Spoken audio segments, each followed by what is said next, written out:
ვერასდროს წარმოვიდგენდი თუ TikTok-ზე მეგობრებს შევიძენდი. ეს მელისაა, მაგრამ ის არ შემიძენია TikTok-იდან. მოკლედ, ერთ დღეს ჩემთვის წყნარად ვსქროლავდი TikTok-ზე, შემომივიდა პირად შეტყობინებებში წერილი. აი ამ გიჟი გოგოსგან. კარგი გაგებით, რა თქმა უნდა. და პირდაპირ ლაგოდეხში თავის სოფელში დამპატიჟა ნოვრუზ ბაირამობის დღესასწაულზე. მეც გადავწყვიტე, რომ რატომაც არა და ეხლა ერთად ვართ. ამ ვიდეოში 24 საათიც არ არის გასული, რაც დამეგობრებულები ვართ. ამასობაში ასეთ ნიღბებში და სხვადასხვა ფორმაში გამოწყობილი ბავშვები მოვიდნენ და ტრადიცია ყოფილა, რომ ყველას ტკბილეულით უნდა გავუმასპინძლდეთ. ეს ტრადიციაც ძალიან გავს ჩვენი შობის დღესასწაულის ტრადიციას, როდესაც ალილოზე დადიან ბავშვები. მე ძალიან გახარებული ვარ თან, რომ ფერის ტკბილეულით გავახარე ისინი.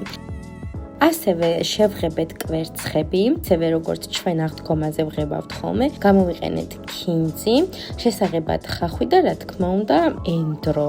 აქ ველოდებით უკვე რომ შეიღებოს ჩვენი კვერცხები და აი ესეთი გამოვიდა.